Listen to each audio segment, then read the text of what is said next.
Me dijeron, baja, abuelita, ya te tenemos tu lugarcito reservado para Navidad. Manejé 6 horas. Esperé. Nadie estaba ahí. El silencio duele más que cualquier grito. Hoy, te voy a contar algo que nunca pensé que contaría. Y si tú, por un segundo, sientes que esto te parece familiar, solo te pido que dejes un like y te suscribas. Me va a ayudar a continuar desahogándome. Mi nombre es Elena Morales, 78 años, madre de 3, abuela de 5, viuda desde hace 12 años. Y esta es la historia de cómo descubrí que llevaba 40 años comprando un amor que nunca existió. Era 22 de diciembre en mi pequeña casa de Coyoacán. Las paredes de adobe guardaban el aroma de canela y piloncillo que había estado preparando desde el amanecer. Mis manos, arrugadas pero firmes, amasaban la masa de los polvorones que a mi nieto Luisito tanto le gustaban. Los mismos que le hacía desde que tenía 5 años y me decía con su sonrisa de dientes flojos: «Abuelita, tus galletas saben a cielo». La cocina era mi refugio. Entre esas 4 paredes amarillas, desgastadas por el tiempo pero llenas de recuerdos, había preparado miles de comidas para mi familia. El comal de barro, heredado de mi madre, descansaba sobre la estufa de gas azul que compraron mis hijos hace 3 años. «Para que no te canses tanto, ma», me había dicho Patricia, mi hija mayor, aunque después supe que lo habían pagado con el dinero que yo les daba cada mes. Mi teléfono vibró sobre la mesa de formica. Un mensaje de WhatsApp de Patricia. «Ma, ¿ya confirmaste que vienes el 24? Los niños están súper emocionados. Ya te tenemos tu lugarcito reservado. Será perfecto». Sonreí como siempre sonreía cuando se trataba de mis hijos. Una sonrisa que me había acompañado durante 40 años de matrimonio con Roberto y los 12 años de viudez que siguieron. Una sonrisa que había aprendido a poner incluso cuando el corazón se me partía en pedacitos. «Claro, mija, ahí estaré. ¿Necesitan que lleve algo más?» «No, ma, solo tú, con eso basta. Solo yo», como si fuera poco, como si fuera suficiente. Pero yo sabía que no era verdad. Nunca había sido suficiente solo yo. Siempre había necesitado llegar con las manos llenas, con dinero para las colegiaturas, con regalos para los nietos, con comida preparada porque, ay, ma, ya sabes que a mí no me sale como a ti. Me levanté de la silla de madera donde había desayunado durante los últimos 20 años. Mis piernas protestaron un poco. La artritis se había vuelto mi compañera constante desde el último invierno. Caminé hasta la alacena de madera antigua donde guardaba mis tesoros culinarios, la vainilla pura que compraba en el mercado de Xochimilco, el chocolate en tablilla que molía yo misma, las especias que seleccionaba una por una en el puesto de Doña Carmen. Esa tarde, preparé también el arroz con leche que tanto le gustaba a Mariana, mi nieta de 16 años, la receta de mi madre, que ella me había enseñado cuando yo tenía la edad de Mariana. «El secreto está en la paciencia, Elena», me decía mientras revolvía lentamente la olla de barro. «Los mejores sabores no tienen prisa». Mientras la leche hervía a fuego lento, recordé la última vez que Mariana había venido a visitarme. Fue hace 3 meses, para pedirme dinero para un vestido de graduación. Se había sentado en esta misma cocina, había comido 3 platos de mi arroz con leche, y me había dicho: «Abuelita, tú eres la única que me entiende. Mis papás no saben lo importante que es esto para mí». Le di el dinero, por supuesto, como siempre lo hacía, porque eso es lo que hacen las abuelas, ¿verdad? Dan, sin preguntar, sin esperar, solo dan. La noche del 23 casi no dormí. Me la pasé envolviendo los regalos que había comprado con mi pensión de viuda. Una cartera para Patricia, una corbata para su esposo Miguel, juguetes para los nietos más pequeños, perfume para Mariana, todo envuelto en papel dorado que había guardado del año pasado, planchado cuidadosamente para que se viera nuevo. A las 5 de la mañana del 24 ya estaba despierta. Me bañé con cuidado, me puse mi vestido azul marino, el que Patricia me había regalado el año pasado y que solo usaba en ocasiones especiales. Me peiné mi cabello canoso en el chongo que había llevado durante los últimos 20 años. Y me puse los aretes de perlas que Roberto me había dado en nuestro 20º aniversario. Cargué mi tsuru verde, Ese fiel compañero que tenía 15 años pero que yo mantenía impecable porque era mi única forma de independencia. En el asiento del copiloto acomodé las bolsas con la comida, los regalos y una botella de rompope casero que había preparado especialmente para Miguel. La carretera de Coyoacán a Satélite nunca me había parecido tan larga. 6 horas de manejo con mis manos artríticas aferradas al volante, parando cada hora porque mis riñones ya no aguantaban como antes. Pero mi corazón iba lleno de ilusión. Imaginaba las caras de mis nietos cuando me vieran llegar, los abrazos, las risas, la mesa puesta con mi lugar reservado como me había prometido Patricia. Llegué a las 4 de la tarde. La calle estaba llena de carros. ¡Qué bueno!, pensé. Debe estar llena la casa de visitas. Mi corazón se aceleró de emoción. Después de tanto tiempo sintiendo que mis hijos estaban demasiado ocupados para mí, por fin tendríamos una Navidad como las de antes, cuando Roberto aún vivía y la familia se reunía sin pretextos. Toqué el timbre. Esperé. Volví a tocar. Nada. Busqué mi teléfono y marqué a Patricia. Sonó, sonó, sonó. Buzón de voz. Hola, soy Patricia. Deja tu mensaje después del tono. Mija, soy yo, tu mamá. Ya llegué. Estoy aquí afuera. Colgué y esperé. 5 minutos. 10. 15. El frío de diciembre comenzó a calarme los huesos. Me senté en el escalón de cemento frente a la casa, abrazando mi bolsa de mano como si fuera un salvavidas. Las luces navideñas de la casa parpadeaban burlonamente, y a través de las cortinas de la ventana podía ver sombras moviéndose adentro. Estaban ahí. Todos estaban ahí, menos yo. Marqué a Enrique, mi hijo del medio. Buzón de voz. Marqué a Carmen, la menor. Buzón de voz. Era como si hubieran puesto un muro invisible entre ellos y yo. A las 6 de la tarde, cuando ya había oscurecido completamente y mis piernas entumidas apenas me sostenían, mi teléfono vibró. Una notificación de Instagram. Patricia había subido una foto. La mesa estaba puesta. Brillante. Elegante. Llena de gente sonriendo. Ahí estaba Miguel con su copa de vino alzada, Mariana con su sonrisa perfecta, los niños con sus mejores ropas, Enrique y su esposa, Carmen y su novio. Todos. Absolutamente todos. Y el pie de foto decía, Nochebuena perfecta, corazones llenos, mesa llena, familia completa, blessed entre Navidad en familia, amor eterno, familia completa, sin mí. Me quedé ahí sentada en ese escalón frío, con las bolsas de comida a mis pies y el corazón haciéndose pedazos dentro del pecho. No lloré. Todavía no. El dolor era tan profundo que parecía que estaba viendo todo desde afuera, como si fuera el fantasma de alguien más. Eran las 7 de la noche cuando por fin me levanté de ese escalón.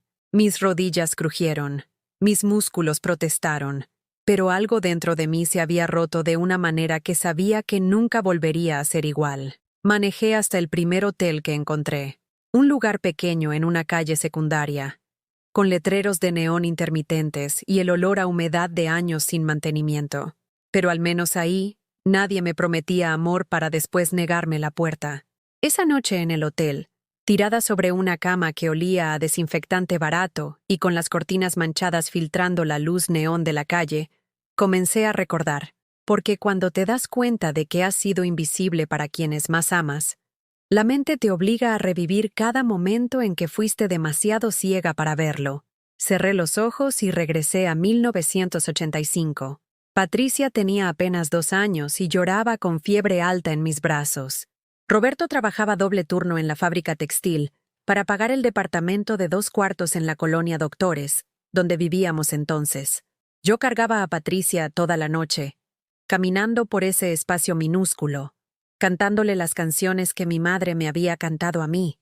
Duérmete, mi niña, duérmete, mi sol, duérmete, pedazo de mi corazón. La llevé al hospital público a las 5 de la mañana. Hice fila durante 4 horas con ella ardiendo en fiebre. Cuando por fin nos atendieron, el doctor me regañó. Señora, esta niña necesita antibióticos. ¿Por qué esperó tanto? ¿Cómo le iba a explicar que no teníamos dinero para el médico privado? ¿Que había estado esperando a que Roberto cobrara para comprar las medicinas? Pagué los antibióticos con el dinero que tenía guardado para la renta. Durante 2 semanas comimos solo frijoles y tortillas, pero Patricia se curó. Nunca se lo conté a Roberto. No quería que se sintiera mal por no ganar suficiente. Cuando Patricia se casó en el 2005, hipotequé la casa que Roberto y yo habíamos terminado de pagar después de 20 años de sacrificios. Ma, necesito que mi boda sea perfecta, me había dicho, parada en mi cocina con su vestido de novia en las manos. Tú sabes lo importante que es esto para mí. Es mi único matrimonio. Le di los 200,000 pesos para el salón, el vestido, la comida, todo. Porque una madre hace eso, ¿verdad? Se sacrifica para que sus hijos tengan lo que ella nunca tuvo. La boda fue hermosa. Patricia se veía como una princesa bajando por esa escalinata decorada con flores blancas. Cuando me agradeció en su discurso, dijo: «Gracias a mi mamá, que siempre ha creído en mí». Todos aplaudieron. Yo lloré de orgullo. Pero nunca mencionó el dinero. Nunca dijo: «Gracias, ma, por hipotecar tu casa para pagarme esto». Como si el dinero hubiera aparecido de la nada. Como si mi sacrificio fuera invisible. Después llegó Enrique con sus problemas. En el 2008, perdió su trabajo en la oficina de gobierno donde trabajaba. Tenía una esposa embarazada y deudas de tarjetas de crédito que no podía pagar. Llegó a mi casa una tarde de agosto, con los ojos rojos y la voz quebrada. «Ma, me van a embargar el carro. Si pierdo el carro no voy a poder buscar trabajo. Por favor, ayúdame». Le di 30,000 pesos de mi cuenta de ahorros, la cuenta donde tenía guardado el dinero que Roberto me había dejado para, por si algo me pasa, Elena, para que no te falte nada.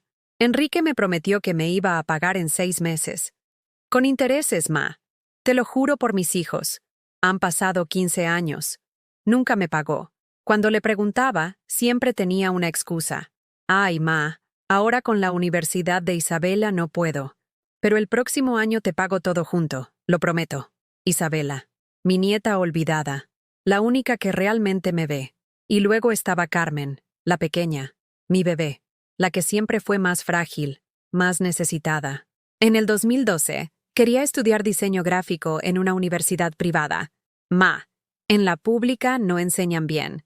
Si estudio ahí, nunca voy a ser nadie». Tú no quieres que sea nadie, ¿verdad? Por supuesto que no quería eso. Ninguna madre quiere que sus hijos sean nadie. Así que vendí las joyas que Roberto me había regalado durante nuestro matrimonio, los aretes de oro que me dio cuando nació Patricia, el anillo de compromiso que complementaba mi anillo de bodas, la cadena con mi nombre grabado que me regaló en nuestro 10º aniversario. Todo. Lo vendí todo para pagar los 4 años de universidad de Carmen. Cuando se graduó, hizo una fiesta, una celebración preciosa en un restaurante del Polanco. Yo llegué con mi vestido negro, el mismo que había usado para el funeral de Roberto, porque era el único elegante que me quedaba. Carmen estaba radiante, rodeada de sus amigos y su novio nuevo. En su discurso de agradecimiento, mencionó a sus profesores, a sus amigos, a su novio, por creer en mí. Mencionó incluso a su papá, que aunque ya no está con nosotros, me enseñó a ser fuerte. A mí no me mencionó. Yo estaba ahí, en la mesa del fondo, aplaudiendo como todos los demás. Pero era como si fuera una invitada más. No la mujer que había vendido sus recuerdos más preciados para hacer posible ese momento. Los años pasaron y yo seguí dando. Cuando Patricia se divorció en el 2015, necesitaba dinero para el abogado. Cuando Enrique se enfermó de diabetes y necesitaba medicinas caras. Cuando Carmen quería independizarse y necesitaba el depósito para su departamento. Cuando llegaron los nietos y necesitaban colegiaturas, ropa, regalos de cumpleaños. Siempre había una necesidad. Siempre había una emergencia. Y siempre estaba yo, con mi monedero abierto y mi corazón disponible. «Ma, es que tú tienes tu casa pagada. Tú no tienes tantos gastos como nosotros. Ma, es que tú ya viviste tu vida. Ahora es nuestro turno. Ma, es que para eso están las madres, ¿no? Para ayudar a sus hijos. Para eso están las madres. Para dar hasta que no quede nada. Para ser útiles hasta que dejen de ser necesarias». Recuerdo vívidamente el día que me di cuenta de cómo me veían realmente. Fue en el cumpleaños número 40 de Patricia, hace 3 años. Estaba preparando la comida en su cocina nueva, la cocina que habían remodelado con un préstamo que yo les había avalado, cuando escuché a Patricia hablando por teléfono con una amiga. Sí, mi mamá vino temprano a cocinar. Es que ya sabes cómo son las mamás mexicanas. No pueden quedarse quietas. Por lo menos se mantiene ocupada y no me está molestando con que la lleve al doctor cada semana. Me quedé parada frente al fregadero, con el delantal puesto y las manos llenas de masa para las enchiladas, sintiendo cómo algo se rompía dentro de mi pecho. ¿Eso era lo que pensaba de mí? ¿Que era una molestia que se mantenía ocupada cocinando? Pero no dije nada. Nunca decía nada. Seguí amasando, seguí cocinando, seguí sonriendo cuando Patricia vino a darme un beso en la mejilla y me dijo: «Gracias, ma. Tú siempre me salvas». Siempre te salvo, pensé, pero nunca me ves. Esa noche en el hotel, con el ruido del tráfico filtrándose por las ventanas mal selladas, entendí por fin lo que había estado pasando todos estos años. No era que mis hijos no me amaran, era que habían aprendido a amarme de una manera muy específica, como una fuente inagotable de recursos, dinero cuando lo necesitaban, comida cuando tenían hambre, cuidado gratis para los nietos cuando querían salir, una presencia constante y silenciosa que resolvía problemas sin crear conflictos. Pero Elena, la persona, Elena la mujer, Elena con sus propios sueños y necesidades y dolores, esa Elena había desaparecido hace tanto tiempo que incluso yo había olvidado que existía. Me levanté de la cama y caminé hasta el espejo manchado del baño. La mujer que me miraba desde ahí tenía 78 años, el cabello completamente canoso y los ojos hinchados de llorar. Tenía arrugas profundas alrededor de los ojos y la boca, marcas de una vida entera sonriendo cuando no tenía ganas de sonreír. ¿Cuándo dejaste de existir?, le pregunté a mi reflejo, pero ya sabía la respuesta. Había dejado de existir el día que decidí que ser útil era más importante que ser valorada. El día que confundí dar amor con comprar amor. Y ahora, sentada en ese escalón frío el 24 de diciembre, había descubierto la verdad más dolorosa de todas, que 40 años de sacrificios no habían comprado el amor que yo buscaba. Solo habían comprado mi propia invisibilidad. Al día siguiente, 25 de diciembre, desperté en esa cama de hotel con el cuerpo adolorido y el alma hecha pedazos. El sol se filtraba débilmente por las cortinas raídas, recordándome que era Navidad y que debería estar desayunando chocolate caliente con mis nietos, viendo sus caras de alegría al abrir los regalos que había traído. En lugar de eso, estaba sola en un cuarto que olía a tristezas ajenas. Mi teléfono había permanecido en silencio toda la noche. Ni una sola llamada, ni un mensaje preguntando dónde estaba, si había llegado bien, si necesitaba algo. Era como si hubiera desaparecido del mundo y nadie se hubiera dado cuenta. A las 10 de la mañana, Patricia finalmente escribió: «Ma, pensamos que vendrías hoy 25. Lo sentimos. Ven mañana si quieres. Los niños te extrañan. Si quiero».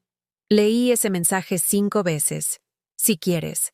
Como si venir a ver a mi familia fuera un capricho mío, no una invitación que ella misma me había hecho. Como si mis 6 horas de manejo y mi noche de abandono fueran solo un malentendido sin importancia. No respondí. Por primera vez en mi vida, no respondí inmediatamente a uno de mis hijos. Manejé de regreso a Coyoacán en silencio, sin música, sin radio, solo yo y el ruido del motor de Mitsuru acompañándome en el camino.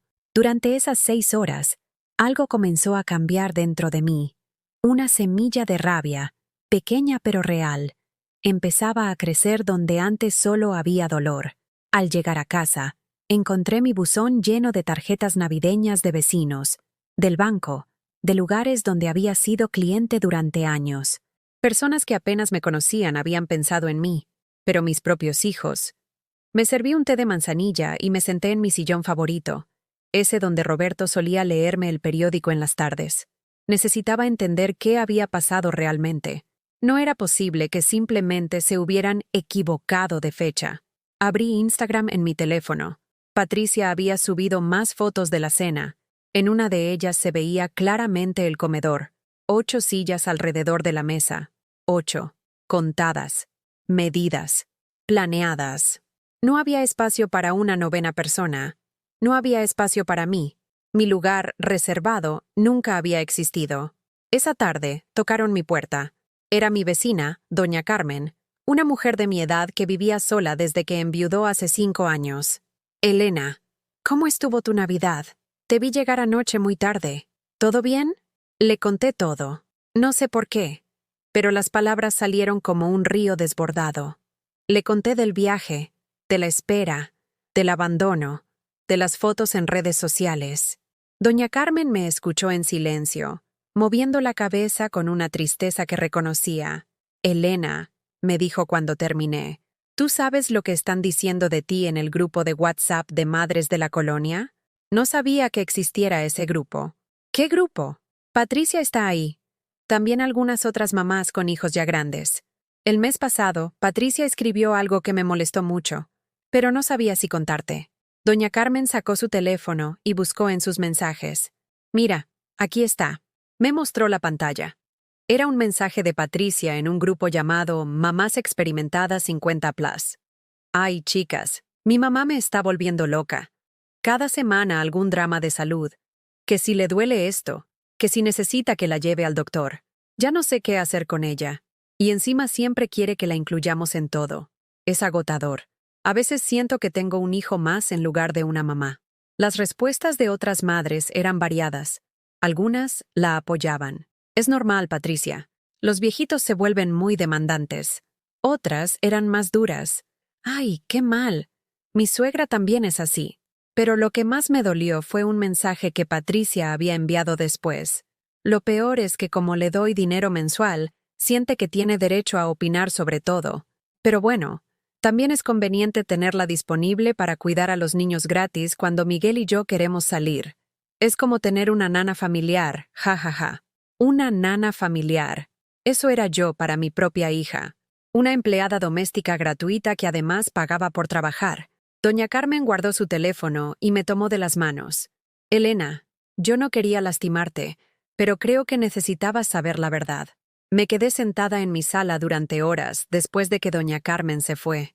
La casa estaba tan silenciosa que podía escuchar el tic-tac del reloj de pared que Roberto me había regalado en nuestro primer aniversario. Cada segundo que pasaba era un segundo más de claridad dolorosa. Mis hijos no me habían olvidado en Navidad por accidente. Me habían excluido deliberadamente. Y Patricia estaba tan cómoda con esa decisión que había tenido tiempo de subir fotos y escribir comentarios burlones sobre mí en redes sociales. Esa noche hice algo que no había hecho en meses. Revisé mis estados de cuenta bancarios. Quería ver exactamente cuánto dinero había estado dando a mis hijos cada mes. Los números me dejaron sin aliento. A Patricia, 8,000 pesos mensuales de ayuda para los gastos de los niños. A Enrique, 5,000 pesos mensuales para complementar su sueldo. A Carmen, 6,000 pesos mensuales para ayudarla con su departamento. 19,000 pesos cada mes. Casi toda mi pensión de viuda. Yo vivía con 3,000 pesos mensuales mientras ellos se repartían el resto. Y además estaban los gastos extra, colegiaturas, medicinas, emergencias, cumpleaños, regalos de Navidad. El año pasado había gastado casi 80,000 pesos en mi familia. 80,000 pesos para comprar un amor que me negaban cuando más lo necesitaba. Al día siguiente, decidí hacer algo que me daba terror. Confrontar a Patricia directamente. Manejé hasta su casa en Satellite. Esta vez no llamé antes. Esta vez no pregunté si era buen momento. Toqué el timbre. Patricia abrió la puerta con cara de sorpresa, vestida en su pijama de seda cara, esa que yo le había regalado en su último cumpleaños. «Ma, ¿qué haces aquí? ¿Pasó algo? Necesito hablar contigo». «Ay, ma, es que ahorita no es buen momento. Los niños están desayunando y Miguel tiene una junta en línea. ¿Por qué no mejor me hablas más tarde?» «Patricia», dije con una voz que no reconocí como mía, «necesito hablar contigo ahora». Algo en mi tono la hizo dar un paso atrás. Me dejó entrar, pero pude ver en sus ojos que estaba molesta por la interrupción. Nos sentamos en su sala. Esa sala con muebles que yo había ayudado a pagar, con la televisión gigante que había sido mi regalo de Navidad para ellos el año anterior. ¿Por qué no estaba mi lugar en la mesa el 24? Patricia parpadeó, como si la pregunta la hubiera tomado por sorpresa. Ay, ma, ya te dije que hubo una confusión con las fechas. Patricia, vi las fotos. La mesa tenía 8 sillas exactas. No había espacio para una persona más. No hubo confusión. A mi hija se removió incómoda en su sillón. Por primera vez en años no tenía una respuesta inmediata. Ma, es que... Mira, la verdad es que Miguel y yo queríamos una Navidad íntima este año. Solo la familia nuclear. Ya sabes cómo son las fiestas con tanta gente. Se vuelve muy estresante. ¿Familia nuclear? ¿Y yo qué soy? Bueno, ya sabes a qué me refiero. Los papás y los hijos. Es diferente. Sentí como si me hubieran dado una bofetada. ¿Diferente cómo? Patricia suspiró, como si le estuviera pidiendo que me explicara algo muy obvio. Ma, tú ya criaste a tus hijos. Ya viviste tu etapa de mamá joven. Ahora es nuestro turno de hacer nuestras propias tradiciones. ¿Y las tradiciones incluyen tomar mi dinero cada mes, pero excluirme de las celebraciones? La cara de Patricia cambió. Se puso roja, como cuando era niña y la cachaba en una mentira. Eso es diferente, ma. Tú nos das ese dinero porque quieres ayudarnos. ¿Nadie te lo pide? ¿Nadie me lo pide? Mi voz subió de volumen sin que pudiera controlarlo. ¿Quién me llamó la semana pasada porque Luisito necesitaba uniforme nuevo? ¿Quién me escribió el mes pasado porque la colegiatura se había vencido? Bueno, sí, pero... ¿Quién me ha estado pidiendo dinero para todo durante los últimos 15 años mientras me dice que soy una carga? Patricia se quedó callada. Por primera vez en décadas, mi hija no tenía palabras para manipular la situación a su favor. Vi lo que escribiste en tu grupo de WhatsApp, le dije. Vi que me llamas tu nana familiar. La cara de Patricia se puso pálida. Ma, eso fue... Yo no quise decir... ¿Qué no quisiste decir? Que soy agotadora. Que tengo derecho solo cuando te conviene. Que soy conveniente para cuidar a tus hijos gratis. Mi hija se puso de pie, claramente incómoda. Ma, creo que estás exagerando. A veces una necesita desahogarse con las amigas. No significa nada. Significa todo, Patricia. Significa que durante años he estado comprando un lugar en esta familia que ustedes nunca tuvieron intención de darme. Salí de esa casa con las manos temblando y el corazón latiendo tan fuerte que pensé que me iba a dar un infarto ahí mismo en su cochera. Pero por primera vez en décadas, había dicho la verdad. Y la verdad, aunque doliera, me había hecho sentir más viva de lo que me había sentido en años. No había pasado ni una hora desde mi confrontación con Patricia cuando mi teléfono comenzó a sonar como una alarma de emergencia. Primero Carmen, después Enrique, luego Patricia otra vez. Era evidente que mi hija mayor había activado el protocolo familiar de crisis. No contesté ninguna llamada. Me senté en mi cocina con una taza de té de tila, viendo cómo la pantalla se iluminaba una y otra vez con nombres que antes me habrían hecho correr a responder. Pero algo había cambiado dentro de mí después de esa conversación.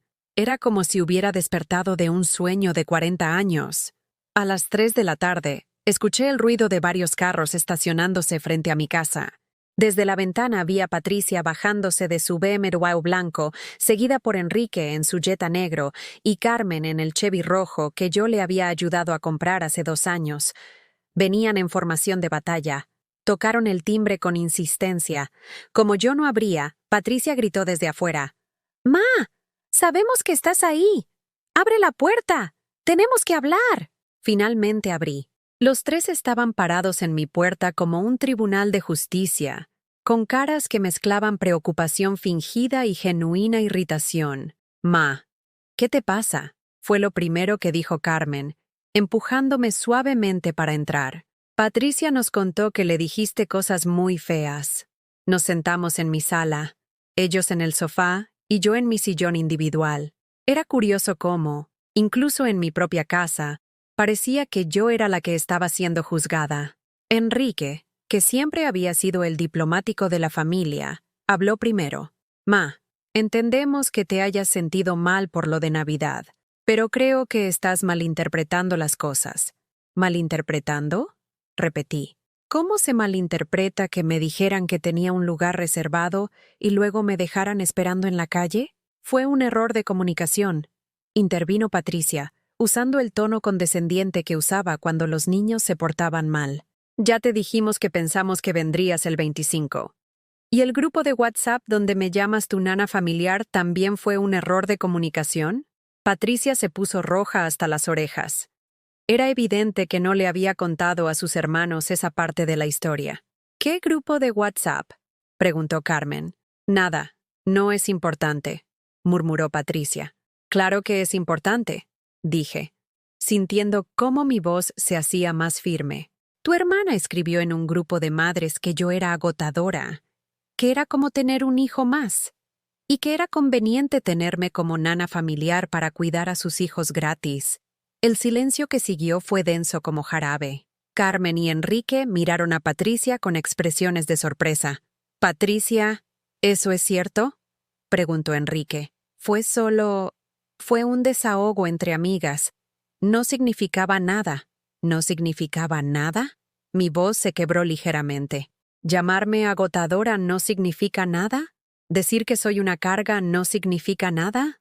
Carmen se movió incómoda en el sofá. Pero también tienes que entender que a veces nosotros también nos sentimos presionados. Tú siempre quieres estar involucrada en todo. ¿Involucrada? No podía creer lo que estaba escuchando. ¿Pagar las colegiaturas de mis nietos es estar demasiado involucrada? ¿Darles dinero cada mes es presionarlos? No es eso, intervino Enrique rápidamente. Es que a veces sientes como si porque nos ayudas económicamente, tienes derecho a opinar sobre nuestras decisiones. Ahí estaba, la verdad saliendo a la superficie como aceite en el agua. ¿Entonces el problema es que opino?, pregunté. ¿No que ustedes me piden dinero constantemente? No nos pides dinero, dijo Carmen. Tú nos ofreces ayuda porque quieres. ¿Yo les ofrezco? Me levanté del sillón, sintiendo una energía que no había tenido en años. Carmen, la semana pasada me llamaste porque necesitabas dinero para arreglar tu carro. ¿Eso fue porque yo te ofrecí? Carmen se quedó callada. Enrique, el mes pasado me dijiste que Isabela necesitaba dinero para sus libros de universidad. ¿Eso también fue porque yo me ofrecí? Enrique miró hacia el suelo. Patricia, ¿cuántas veces me has llamado este año pidiendo dinero para emergencias de los niños? Mi hija mayor me miró con una mezcla de desafío y nerviosismo. Eso es diferente. Los abuelos ayudan a sus familias. Es natural. ¿Y también es natural que me excluyan de las celebraciones familiares? No te excluimos, exclamó Patricia. Fue un malentendido. Una mesa con 8 sillas exactas no es un malentendido. Grité por primera vez en décadas. Es una decisión deliberada. El silencio volvió a llenar la habitación. Mis 3 hijos me miraban como si fuera una extraña, como si ver a su madre defendiéndose fuera algo completamente fuera de lugar. Carmen fue la primera en cambiar de táctica. Se acercó a mí con lágrimas en los ojos, usando la misma expresión que ponía cuando era niña, y quería conseguir algo. Por favor no te enojes con nosotros. Tú sabes que te queremos mucho. Somos familia. ¿Somos familia?, pregunté. ¿Las familias se tratan así?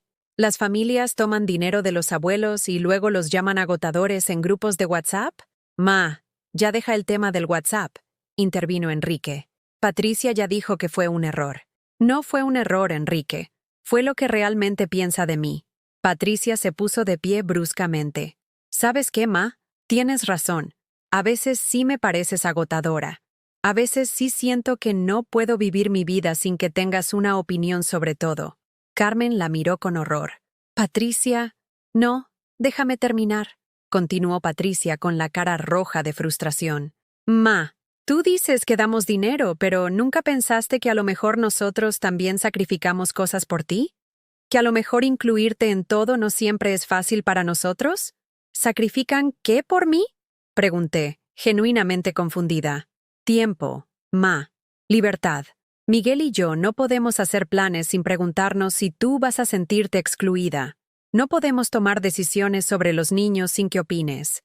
No podemos vivir nuestras vidas sin sentir que te debemos algo. ¿Me deben algo? ¿Cómo qué? Atención, tiempo, inclusión en todo. Patricia estaba gritando ahora. Es agotador tener que estar pensando constantemente en los sentimientos de alguien más. Ahí estaba, la verdad desnuda y cruel. Yo era una carga. Mi presencia era un problema que tenían que manejar. Mi amor era una obligación que los agotaba. Enrique trató de mediar. Patricia, ya cálmate. Ma, creo que todos estamos diciendo cosas que no queremos decir. No, dije con una calma que me sorprendió a mí misma. Creo que finalmente estamos diciendo cosas que sí queremos decir, cosas que deberíamos haber dicho hace años. Carmen empezó a llorar. Ma, por favor, no pelemos. Somos familia. Las familias no se pelean así. Tienes razón, Carmen. Las familias no se pelean así. Tampoco se usan así. ¿Usar? Preguntó Enrique. ¿Quién está usando a quién? Ustedes me usan como un banco automático, dije, sintiendo cada palabra como un pequeño acto de liberación. Vienen por dinero cuando lo necesitan, pero cuando quieren hacer su vida familiar, yo sobro. Eso no es cierto, protestó Carmen. ¿No? Carmen, ¿cuándo fue la última vez que me invitaste a tu departamento? ¿Cuándo fue la última vez que me llamaste solo para platicar, sin necesitar nada? Carmen se quedó callada. Enrique, ¿cuándo fue la última vez que viniste a visitarme con Isabela, sin que fuera para pedirme algo? Enrique también se quedó sin palabras. ¿Ven? Ustedes tienen una relación conmigo solo cuando necesitan algo. Pero cuando quieren ser familia, cuando quieren crear recuerdos, cuando quieren celebrar, yo no existo. Patricia, que había estado escuchando con los brazos cruzados, finalmente explotó. ¿Sabes qué, Ma? Tal vez tengas razón. Tal vez no te incluimos en todo porque a veces no queremos incluirte. Tal vez queremos tener momentos familiares sin tener que preocuparnos por si te sientes bien, si necesitas algo, si estás cómoda. Sus palabras me dolieron más que cualquier golpe físico. Pero al mismo tiempo, había algo liberador en escuchar finalmente la verdad. Gracias, dije. ¿Gracias por qué? Preguntó Patricia, confundida. Por ser honesta por primera vez en años. Me dirigí hacia la puerta y la abrí. Creo que ya hablamos suficiente por hoy. ¿Nos estás corriendo? Preguntó Carmen, incrédula. Les estoy dando lo que quieren, respondí. Libertad de mis sentimientos. Libertad de tener que incluirme. Libertad de ser familia sin mí. Los tres se quedaron parados en mi sala, como si no pudieran procesar lo que estaba pasando. Ma, no puedes hablar en serio, dijo Enrique. Nunca he hablado más en serio en mi vida. Uno por uno, salieron de mi casa. Patricia fue la última, y antes de irse me dijo, Ma, cuando se te pase el berrinche esperamos que recapacites. Nosotros somos tu familia, no tienes a nadie más. Cerré la puerta detrás de ella y me recargué contra ella, temblando. Patricia tenía razón en algo. Ellos eran mi familia, y no tenía a nadie más. Pero por primera vez en mi vida, la soledad me parecía preferible a la humillación. Por primera vez en mi vida, estar sola me parecía mejor que estar siendo usada. Esa noche fue la primera en décadas que dormí profundamente sin despertarme, pensando en qué necesitaría alguno de mis hijos al día siguiente, sin revisar mi teléfono cada hora esperando alguna emergencia familiar que requiriera mi dinero o mi tiempo, sin esa sensación constante de estar en guardia, esperando a ser útil. Desperté el 28 de diciembre a las 9 de la mañana, algo que no había hecho en años. Normalmente me levantaba a las 6 para empezar el día pensando en los demás. Pero esa mañana, cuando abrí los ojos y vi la luz del sol entrando por mi ventana, sentí algo extraño. Paz.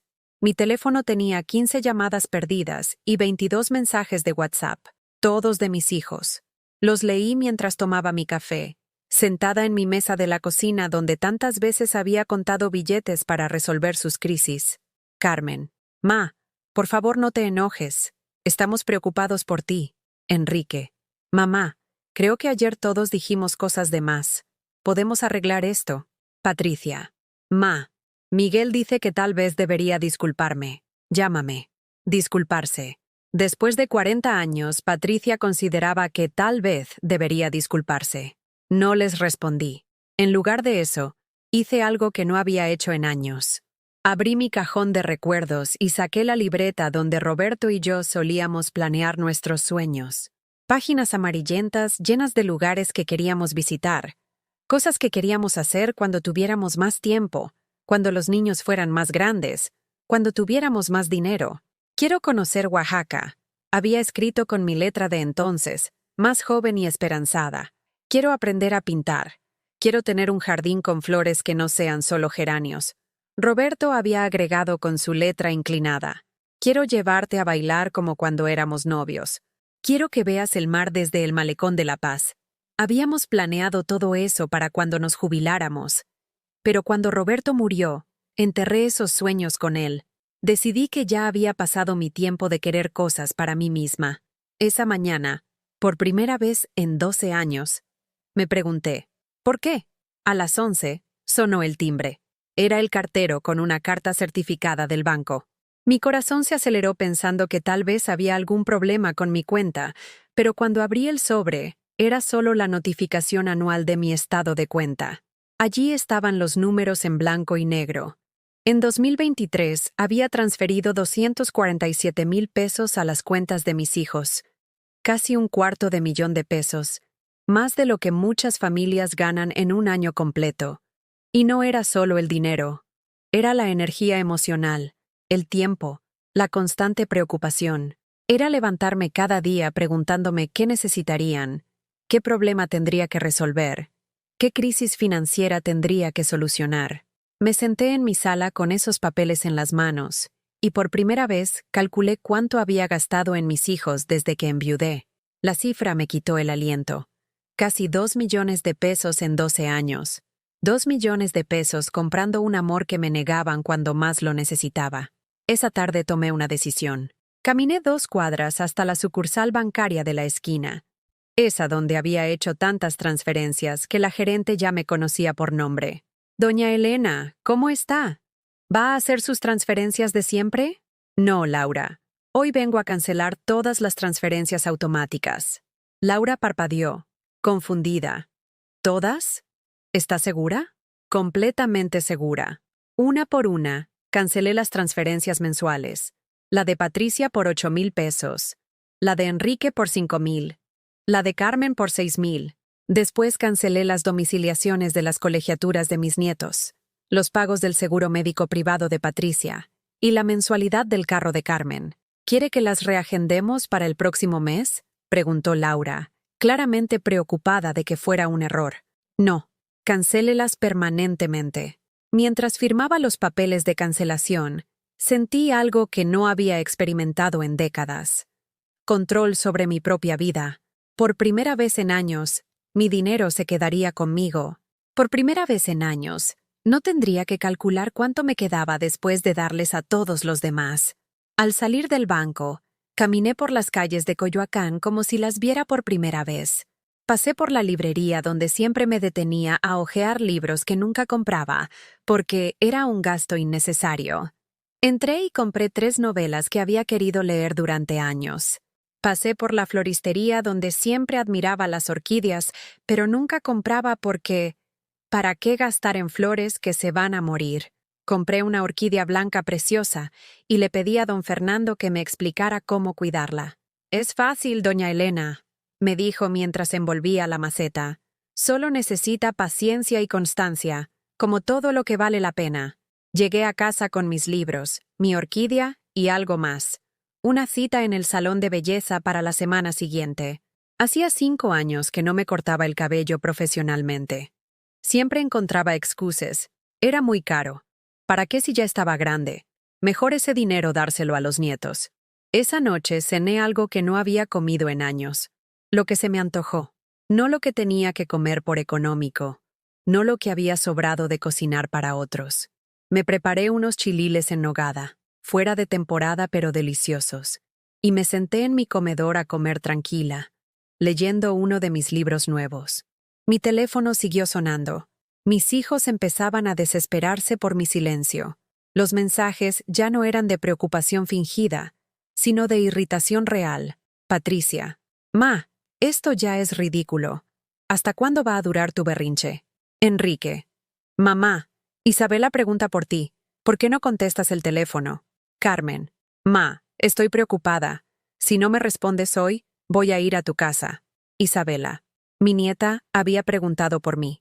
Esa sí me dolió, porque Isabela era diferente. Isabela me había enviado un mensaje el 24 de diciembre que decía: «Feliz Navidad, abuelita. Te quiero aunque no estemos juntas». Esa noche, por primera vez, respondí un mensaje, pero no a mis hijos. A Isabela. «Hola, mi amor. Tu papá me dice que preguntaste por mí. Estoy bien. ¿Tú cómo estás?» Su respuesta llegó inmediatamente. «Abuelita, por fin respondes. Estoy preocupada. Papá dice que estás enojada con toda la familia». «No estoy enojada, corazón. Solo estoy aprendiendo a cuidarme a mí misma. ¿Puedo verte? Te extraño». «Por supuesto. Ven cuando quieras. Mi puerta siempre está abierta para ti». Al día siguiente, Isabela llegó a mi casa con su mochila de universidad y una bolsa de pan dulce de la panadería donde íbamos cuando era pequeña. «Abuelita, ¿qué está pasando? Mis papás están súper estresados porque cancelaste todos los pagos». Ahí estaba. Ya se habían dado cuenta. Los cobros automáticos habían rebotado. «¿Te mandaron a hablar conmigo?», le pregunté. Isabela me miró con esos ojos sinceros que había heredado de Roberto. «No, vine porque estoy preocupada por ti. Y porque quería entender qué pasó». Le conté todo. Le dije de la Navidad, de los mensajes, de la confrontación con sus tíos, de las cosas horribles que habían dicho. Isabela me escuchó en silencio, a sentir de vez en cuando, frunciendo el ceño otras veces. Cuando terminé, se quedó callada un momento largo. «Abuelita», dijo finalmente, «creo que hiciste bien». Sus palabras me sorprendieron. «¿En serio?» «Sí. Yo he visto cómo te tratan. Siempre pensé que era raro que solo te hablaran cuando necesitaban algo.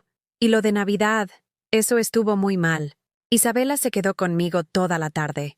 Cocinamos juntas, cosa que no habíamos hecho en años porque cuando venía siempre era apresurada, siempre con prisa por volver a sus propias cosas. «¿Sabes qué, abuelita?», me dijo mientras pelábamos papas para hacer puré. «Creo que eres muy valiente». «¿Valiente yo?» «Sí. Decidir que te mereces ser tratada mejor. Eso es valentía». Esa noche, después de que Isabela se fue, me senté en mi sillón favorito con mi orquídea nueva al lado y uno de mis libros en el regazo. La casa estaba silenciosa, pero no se sentía vacía. Se sentía pacífica. Por primera vez en décadas, no estaba esperando que alguien me necesitara. Por primera vez en décadas, no me sentía culpable por pensar en mí misma. Por primera vez en décadas, estaba empezando a recordar quién era Elena Morales antes de convertirse en solo la mamá o la abuela. Y esa Elena, descubrí, valía la pena conocer.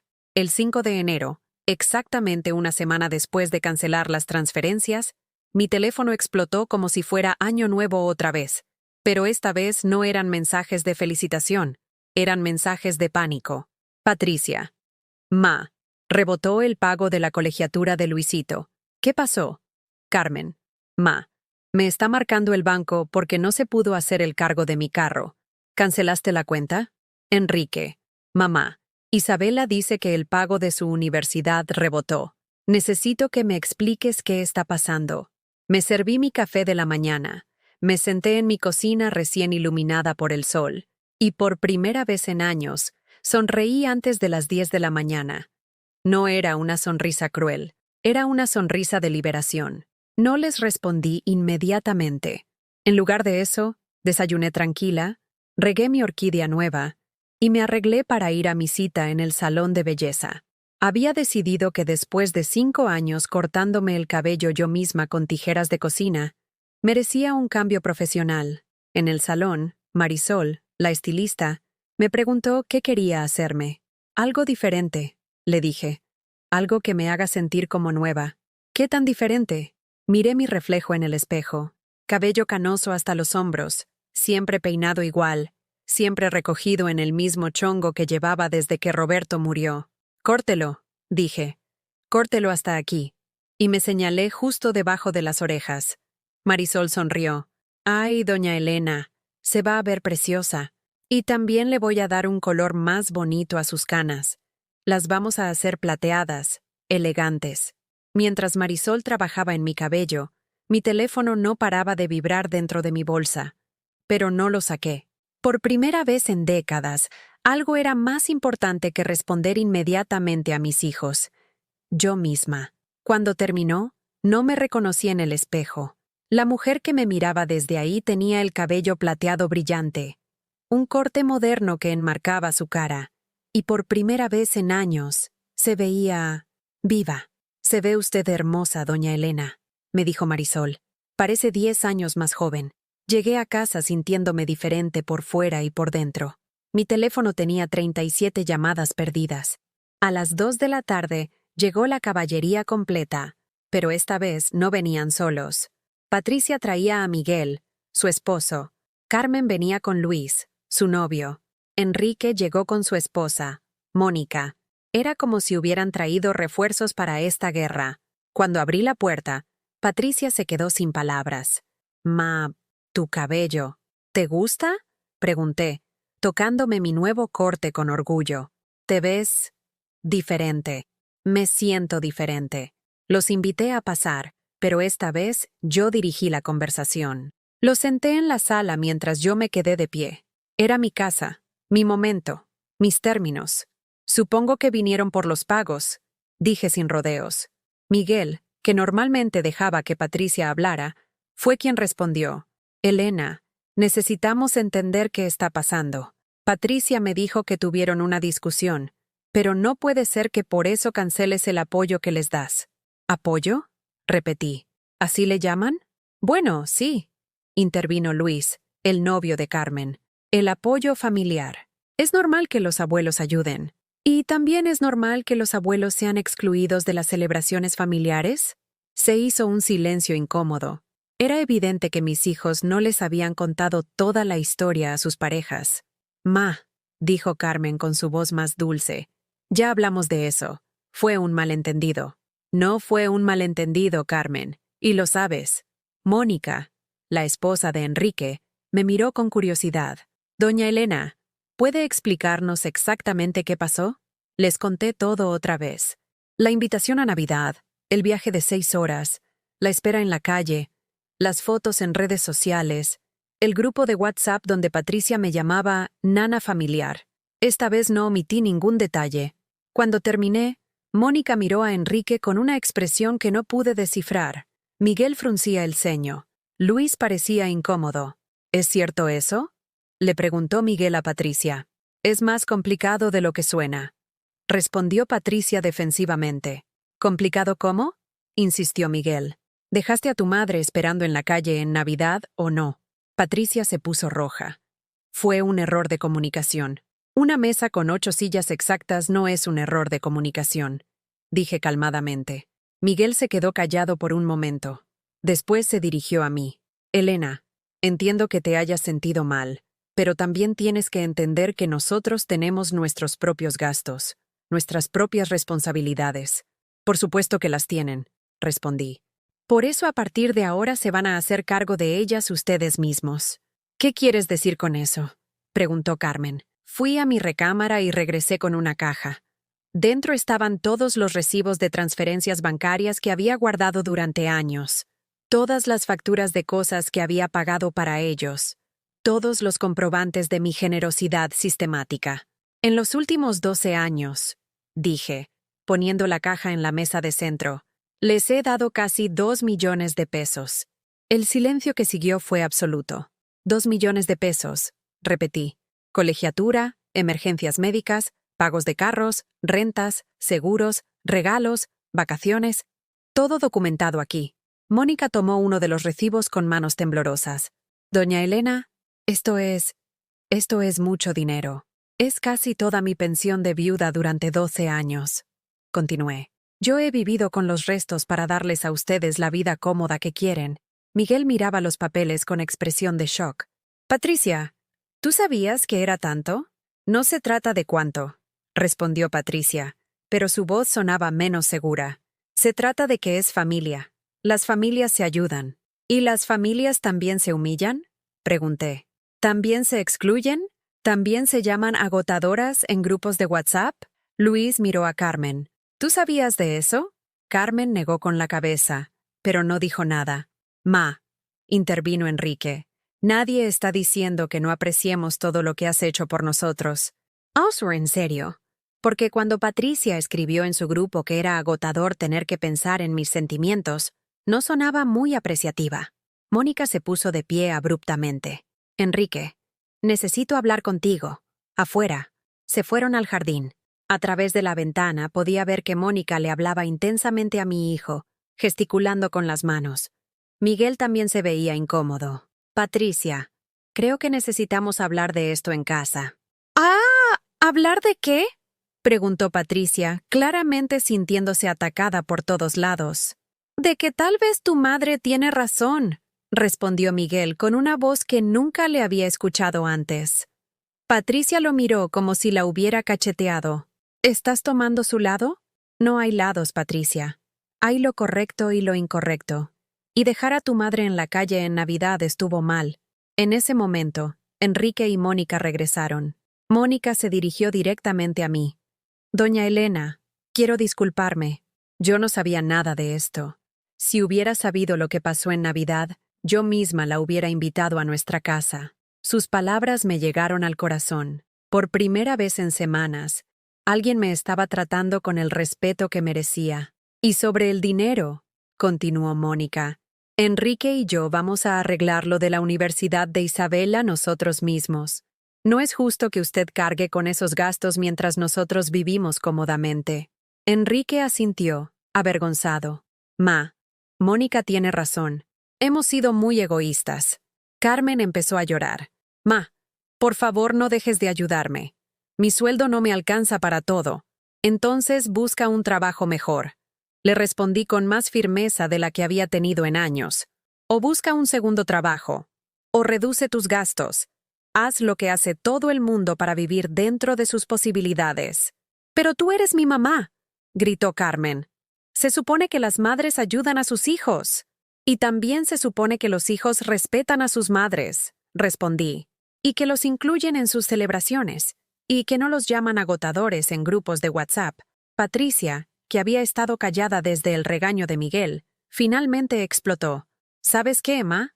Tienes razón. A veces sí eres agotadora. A veces sí me cansas.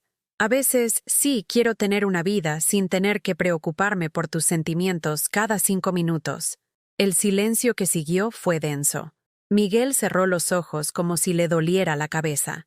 Mónica miraba a Patricia con disgusto. Bueno, dije con una calma que me sorprendió. Entonces ahora tendrás exactamente eso. Me dirigí a mi escritorio y saqué un sobre que había preparado esa mañana. Dentro estaba una carta que había escrito después de mi corte de cabello, cuando me sentía valiente y clara. Esta es mi renuncia oficial como su banco personal, dije, entregándole el sobre a Patricia, y como su cuidadora gratuita, y como su solución automática a todos sus problemas. Patricia abrió el sobre con manos temblorosas y leyó la carta en voz alta. A mis hijos. Durante 40 años, confundí dar amor con comprar amor. Durante 40 años, creí que mi valor se medía por lo útil que fuera para ustedes. Hoy entiendo que un amor que se tiene que comprar no es amor verdadero. A partir de hoy, aprenderé a amarme a mí misma con la misma generosidad con la que los he amado a ustedes. Firmado, Elena Morales. Su madre, no su empleada. Cuando terminó de leer, Patricia tenía lágrimas en los ojos, pero ya no me conmovían sus lágrimas. Ya había llorado demasiado por amor no correspondido. ¿Esto significa que ya no somos tu familia? Preguntó Carmen entre sollozos. Significa que a partir de ahora, si quieren ser mi familia, van a tener que comportarse como familia, con respeto, con inclusión, con amor real. No solo cuando necesiten algo. Uno por uno, empezaron a salir. Mónica me abrazó antes de irse. Doña Elena, usted hizo lo correcto. Miguel me dio la mano. Elena, siento mucho todo esto. Patricia y yo vamos a hablar muy seriamente. Patricia fue la última en salir. En la puerta se volteó hacia mí. Cuando te arrepientas de esto, cuando te des cuenta de que quedaste sola, esperamos que recuerdes que nosotros siempre fuimos tu familia. Patricia, le respondí. Cuando tú te des cuenta de lo que perdiste hoy, espero que recuerdes que yo siempre fui tu madre, no tu empleada. Cerré la puerta detrás de ella y me quedé parada en mi recibidor, tocándome mi cabello nuevo, sintiendo mi casa silenciosa, pero no vacía. Por primera vez en 40 años, había defendido mi dignidad, y se sentía mejor que cualquier abrazo fingido que hubiera recibido antes. Los siguientes días después del confronto final fueron los más silenciosos que había tenido en décadas, pero por primera vez, el silencio no me asustaba. Era como si hubiera aprendido la diferencia entre estar sola y estar abandonada. Cuando eliges la soledad, cuando la buscas como refugio de la toxicidad, se convierte en algo completamente diferente. Se convierte en paz. El 10 de enero, mientras regaba mi orquídea que ya empezaba a mostrar nuevos brotes, tomé una decisión que hubiera sido impensable un mes antes. Saqué la libreta vieja donde Roberto y yo habíamos escrito nuestros sueños y comencé a planear mi primer viaje sola en 78 años de vida. Quiero conocer Oaxaca. Había escrito tantos años atrás. Ese día, busqué vuelos en Internet. Por primera vez en mi vida, tenía dinero para hacer algo solo por el placer de hacerlo. Ya no tenía que calcular si podía permitirme 5,000 pesos para un viaje, porque tenía que reservar 19,000 para las transferencias mensuales a mis hijos. Reservé una semana en un hotel pequeño en el centro histórico de Oaxaca. Un lugar con patio interior y flores, exactamente como los había imaginado en mis sueños de juventud. También me inscribí en algo que había querido hacer durante años: clases de pintura en el Centro Cultural de Coyoacán, los martes y jueves por la tarde. Solo porque sí. Solo porque Elena Morales tenía derecho a querer cosas bonitas para ella misma. El 15 de enero, Isabela tocó mi puerta.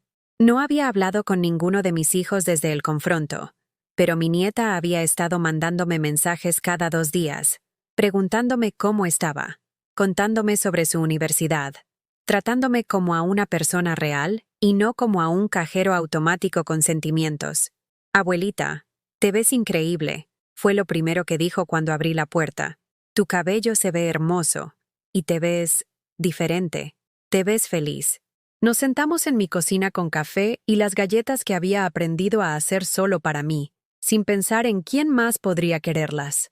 «¿Cómo están las cosas en casa?», le pregunté, refiriéndome a la casa de Enrique. Isabela suspiró, tensa. «Mis papás han estado hablando mucho sobre todo lo que pasó. Mi mamá está muy molesta con mi papá. Dice que no puede creer que hayan dejado que te trataran así durante tantos años. ¿Y tu papá? Está avergonzado, realmente avergonzado. Ayer le dijo a mi mamá que no sabía cómo pedirte perdón». Isabela jugó con su taza de café antes de continuar. «Abuelita, ¿puedo preguntarte algo?» «Por supuesto, corazón. ¿En serio ya no vas a ayudar a la familia económicamente? ¿Nunca más?» La pregunta me dolió un poco, porque Isabela era la única que realmente necesitaba mi ayuda, la única cuyos estudios universitarios me importaban genuinamente, porque ella se esforzaba y me trataba con amor real. «Isabela, ¿tú por qué me quieres?» La pregunta la tomó por sorpresa. «¿Cómo que por qué te quiero? Eres mi abuelita. ¿Pero por qué específicamente? ¿Qué es lo que te gusta de mí?» Isabela sonrió. «Me gusta que siempre me escuchas. Me gusta que cuando cocinas conmigo me cuentas historias del abuelo. Me gusta que nunca me juzgas cuando tengo problemas. Me gusta que me preguntas sobre mis clases no porque tengas que hacerlo, sino porque realmente te interesa». Sentí que los ojos se me llenaban de lágrimas, pero eran lágrimas buenas. «¿Y sabes por qué me dices esas cosas?», le pregunté. «¿Por qué?» «Porque ninguna de esas razones tiene que ver con dinero». Isabela se quedó pensativa. «Tienes razón. Isabela, corazón, si algún día necesitas ayuda real, no para caprichos, sino para cosas importantes, puedes venir a hablar conmigo, pero va a ser diferente. Va a ser porque somos familia que se ama y se respeta, no porque soy un banco». Mi nieta asintió. «Entiendo. Y abuelita, creo que está bien que les hayas cortado el dinero a mis tíos. Mi mamá dice que ya era hora de que alguien les dijera que se comportaran como adultos». Esa tarde, Isabela me ayudó a hacer algo que había estado posponiendo: reorganizar la casa para que reflejara quién era yo ahora, no quién había sido durante 40 años de sacrificio. Quitamos fotos familiares de lugares prominentes. No las tiramos, pero las pusimos en álbumes donde podía verlas cuando quisiera, no donde me recordaran constantemente lo que había perdido. En su lugar, pusimos mi orquídea nueva, mis libros, una foto de Roberto y mía que me hacía sonreír. Abuelita, me dijo Isabela mientras acomodábamos mis novelas nuevas en la repisa, ¿puedo confesarte algo? Claro. A veces me daba pena cómo mis tíos te trataban, especialmente tía Patricia. Siempre pensé que era raro que solo te hablaran cuando necesitaban algo. ¿Por qué nunca dijiste nada? Porque pensé que así eran las familias, que los adultos tenían sus dinámicas raras, y yo no debía opinar. ¿Y ahora qué piensas? Ahora pienso que tú te mereces que te traten con respeto. Y me da mucho gusto que por fin te estés defendiendo. Al día siguiente, hice algo que no había hecho desde que Roberto murió. Salí a caminar por Coyoacán, solo por placer. No tenía nada que comprar, ningún mandado que hacer, nadie a quien ver. Solo quería caminar por mi barrio y redescubrirlo con ojos nuevos. Me detuve en la Casa Azul, que siempre había querido visitar pero nunca había tenido tiempo.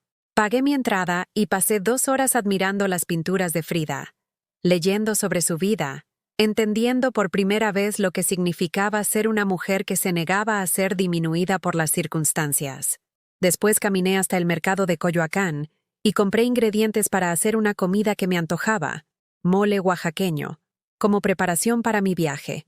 Mientras seleccionaba los chiles, doña Carmen del puesto me dijo, «Ay, doña Elena, se ve usted muy bonita. ¿Se hizo algo diferente?» «Me corté el cabello», respondí, tocándome mi melena plateada. «No, no es solo eso. Se ve usted, ¿cómo le digo? Se ve usted más joven, más contenta». Tenía razón. Me sentía más joven. Me sentía como si hubiera recuperado años de vida que había perdido preocupándome por gente que no me valoraba. Esa noche, mientras cocinaba mi mole solo para mí, sonó el teléfono. Era un número que no reconocí. «¿Bueno? ¿Doña Elena?» «Habla Miguel, el esposo de Patricia». Me sorprendió escucharlo. «Hola, Miguel. Doña Elena, ¿podemos hablar? ¿Puedo venir a verla? ¿Patricia sabe que me estás llamando?» «No, y prefiero que no se entere por ahora». 1 hora después, Miguel estaba sentado en mi sala, tomando café y luciendo más incómodo de lo que lo había visto jamás. «Elena, vengo a pedirle disculpas», comenzó, «y a explicarle algunas cosas que creo que debe saber. Te escucho». Patricia no me había contado la verdad sobre lo que pasó en Navidad. Me dijo que usted había malinterpretado una invitación, que habían tenido una pelea menor. No me dijo que la habían dejado esperando en la calle. Miguel pausó, como si le costara trabajo continuar. «Cuando vi los recibos que usted mostró, cuando me di cuenta de cuánto dinero había estado dándoles todos estos años, Elena, me sentí muy avergonzado». «¿Por qué?» «Porque yo gano bien. Patricia y yo no necesitamos su dinero para vivir. Lo hemos estado usando para lujos, para vacaciones más caras, para ropa de marca para los niños, para cosas que podríamos pagar nosotros mismos si fuéramos más responsables con nuestro presupuesto». Sus palabras me dolieron, pero al mismo tiempo me validaron. No había estado loca, había estado siendo usada. «¿Y qué piensas hacer al respecto?», le pregunté. «Ya hablé con Patricia. Le dije que vamos a aprender a vivir con nuestro propio dinero, y que ella va a tener que decidir si quiere tener una relación real con usted o no tener ninguna relación». «¿Cómo reaccionó?». Miguel sonrió tristemente. «No muy bien. Dice que usted está siendo dramática, que las familias mexicanas siempre han funcionado así, con los abuelos ayudando. ¿Y tú qué opinas?». «Opino que hay una diferencia entre ayudar ocasionalmente y ser mantenidos por su suegra mientras la tratamos mal». Miguel se quedó un momento en silencio antes de continuar. «Elena, también quiero que sepa que Luisito y Mariana han estado preguntando por usted, especialmente Luisito. Sigue esperando que venga a llevarlo al parque como antes». Eso sí me dolió. Los nietos que realmente eran inocentes en todo esto. «Miguel, los nietos siempre van a ser bienvenidos aquí, pero van a venir porque quieren estar conmigo, no porque necesiten que les pague algo. Entiendo. ¿Y si Patricia quiere arreglar las cosas? ¿Si está dispuesta a cambiar?». Lo pensé cuidadosamente antes de responder. Si Patricia quiere una relación conmigo, Va a tener que ser una relación entre iguales. No voy a volver a ser su banco personal, ni su cuidadora gratuita, ni su solución automática a todos sus problemas. Y va a tener que disculparse realmente, no solo decir, lo siento si te sentiste mal. Miguel asintió. Es justo. Después de que se fue, me quedé despierta hasta tarde, pero no por ansiedad. Por primera vez en décadas, estaba despierta porque estaba emocionada por el futuro. Mañana empezaban mis clases de pintura. La próxima semana me iría a Oaxaca. Y por primera vez en mi vida adulta, estos planes eran solo míos. No tenía que preguntarle a nadie si estaba bien que me fuera. No tenía que preocuparme por si alguien me necesitaría mientras no estuviera. No tenía que justificar el gasto con nadie.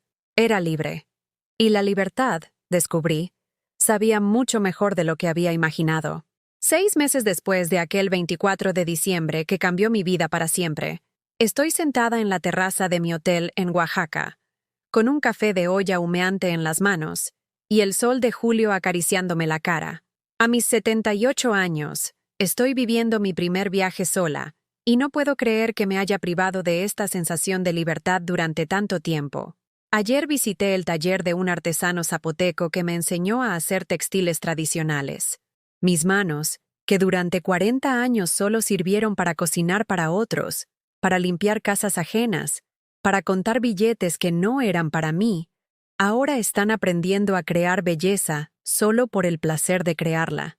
Anoche, mientras cenaba sola en un restaurante del centro histórico, me di cuenta de algo extraordinario. No me sentía sola, me sentía completa. Por primera vez en décadas, estaba disfrutando de mi propia compañía. Mi teléfono vibró con un mensaje de Isabela. Abuelita, espero que estés disfrutando Oaxaca. Te mando una foto de mi primer proyecto de arquitectura. Creo que salió bien. La foto mostraba una maqueta preciosa de una casa sustentable. Isabela había encontrado una manera de pagar su universidad trabajando medio tiempo en un despacho de arquitectos. Ya no necesitaba mi dinero, y yo ya no necesitaba ser necesaria para sentirme valiosa. Le respondí, hermoso proyecto, mi amor. Estoy muy orgullosa de ti. No mencioné dinero. No pregunté si necesitaba algo. Solo celebré su logro como la abuela que era, no como la proveedora que había sido. Durante estos 6 meses, mi vida se había transformado de maneras que nunca imaginé posibles.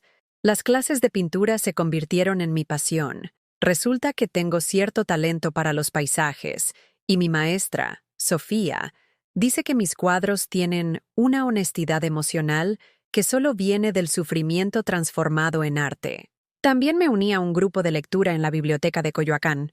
Mujeres de mi edad que, como yo, habían redescubierto que tenían derecho a tener intereses propios. Nos reunimos cada miércoles para discutir novelas, y por primera vez en años tengo conversaciones que no giran alrededor de los problemas de otras personas. Hace 3 meses, Patricia intentó una reconciliación. Llegó a mi casa un domingo por la tarde, con Luisito y Mariana de la mano, claramente usando a los niños como escudos emocionales. «Ma», me dijo, «los niños te extrañan mucho. ¿No crees que ya es hora de que dejemos esto atrás?» Miré a mis nietos, que efectivamente parecían contentos de verme, pero también pude ver la estrategia de su madre. Habían venido después de comer, cuando yo normalmente los llenaba de dulces y juguetes. «Luisito, Mariana», les dije, «me da mucho gusto verlos. ¿Quieren entrar a tomar algo?» Los senté en mi sala y les serví jugo. Patricia me siguió hasta la cocina. «Ma, ¿no vas a decir nada sobre, ya sabes, todo lo que pasó? ¿Qué quieres que diga, Patricia?» «No sé, que me perdonas, que podemos volver a ser una familia normal». «¿Y qué es una familia normal para ti?» Patricia suspiró. «Una donde no tengamos que andar caminando en cascarones. Una donde puedas venir a cenas familiares sin hacer drama». Ahí estaba otra vez. Yo era la que hacía drama. Yo era la problemática. No había aprendido nada. «Patricia», le dije con calma, ¿trajiste a los niños para pedirme perdón o para pedirme dinero? ¿Por qué siempre piensas lo peor de mí? Porque en los últimos 6 meses no me has llamado ni una sola vez solo para saber cómo estoy.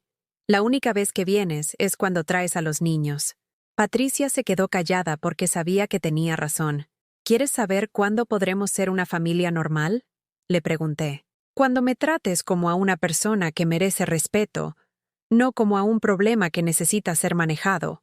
Patricia se fue esa tarde sin conseguir lo que había venido a buscar. Los niños me dieron abrazos genuinos y me prometieron venir a visitarme pronto. Pero Patricia salió de mi casa con la misma actitud con la que había llegado, sintiéndose víctima de mi terquedad. Enrique ha sido diferente. Hace 2 meses me llamó y me preguntó si podía venir a platicar. Él solo, sin agendas ocultas. Llegó con flores del mercado y una disculpa real. Me dijo, sentado en mi sala. He estado reflexionando mucho sobre todo lo que pasó. Y me di cuenta de que nunca te he preguntado cómo te sientes. Siempre asumo que estás bien porque siempre estás disponible para todos nosotros. Era la primera vez en años que uno de mis hijos me preguntaba por mis sentimientos, sin que fuera en el contexto de una crisis. ¿Cómo me siento sobre qué? Le pregunté. Sobre la muerte de mi papá.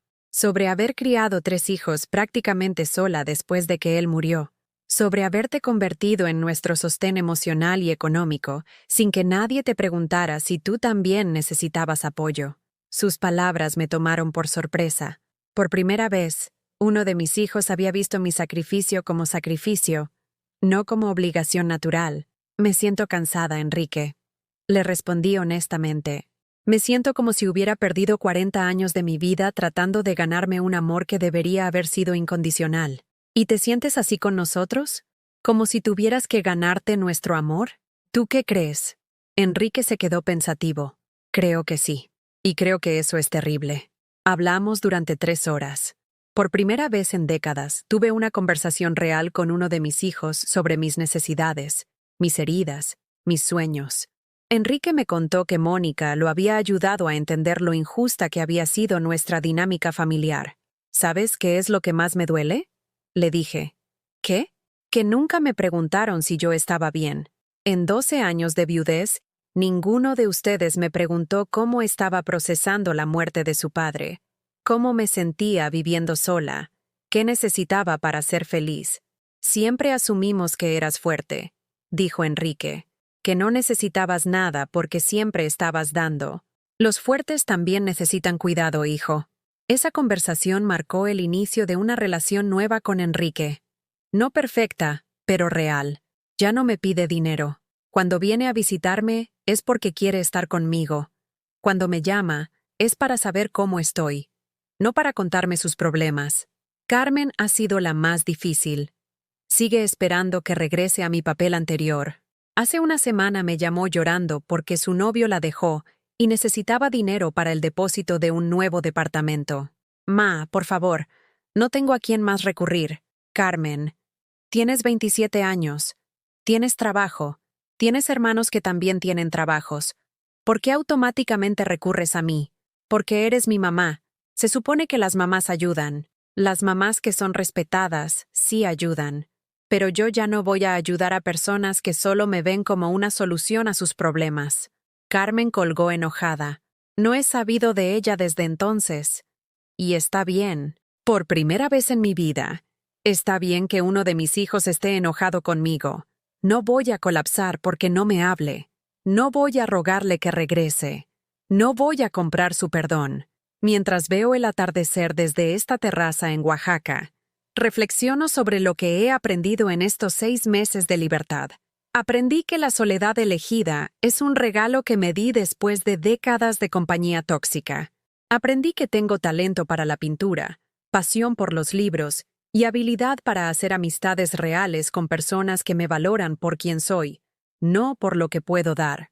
Aprendí que el amor verdadero no se compra, no se ruega y no se merece a través del sacrificio. Se da libremente y se recibe con gratitud. Aprendí que ser útil no es lo mismo que ser valiosa, y que mi valor como persona no depende de lo que pueda hacer por otros. Aprendí que a los 78 años no es demasiado tarde para empezar a vivir para mí misma. Y aprendí que cuando dejas de buscar desesperadamente el amor, cuando dejas de comprarlo con sacrificios, cuando dejas de rogar por él, a veces el amor real aparece en los lugares menos esperados. Como en Isabela, que me llama cada semana solo para platicar. Como en Mónica, que me invita a cenar sin agenda oculta. Como en Sofía, mi maestra de pintura, que se ha convertido en una amiga real. Como en las mujeres de mi grupo de lectura, que me han enseñado que la vida después de los 70 puede ser la más honesta y libre de todas. Mañana regreso a Ciudad de México, no porque alguien me necesite, sino porque quiero regresar, porque ahora mi casa es mi santuario, no mi prisión. Y la próxima semana empiezo un taller de escritura, porque descubrí que tengo historias que contar y que mi voz merece ser escuchada. Si tú que me estás escuchando alguna vez has esperado sentado en un escalón frío a que alguien que dice amarte se digne a abrir la puerta, levántate. Si alguna vez has gastado tu alma comprando un amor que te venden a cuentagotas, para. Si alguna vez has confundido ser útil con ser valioso, date cuenta de que vales por el simple hecho de existir. ¿Has vivido algo parecido a mi historia? ¿Conoces a alguien que esté comprando amor con sacrificios infinitos? Cuéntamelo en los comentarios. Y si esta historia te tocó el corazón, si te hizo reflexionar sobre tu propia vida, dale like y suscríbete al canal, porque tal vez este mensaje llegue a alguien que, como yo hace 6 meses, está sentado en un escalón frío esperando amor que nunca llega. A veces, la mejor decisión es levantarse y caminar hacia una vida donde tu valor no esté en duda, donde tu lugar en la mesa esté garantizado, donde tu amor no se tenga que comprar, porque mereces una mesa donde te esperen. Mereces una familia que te celebre. Mereces amor que no cueste nada más que ser quien eres.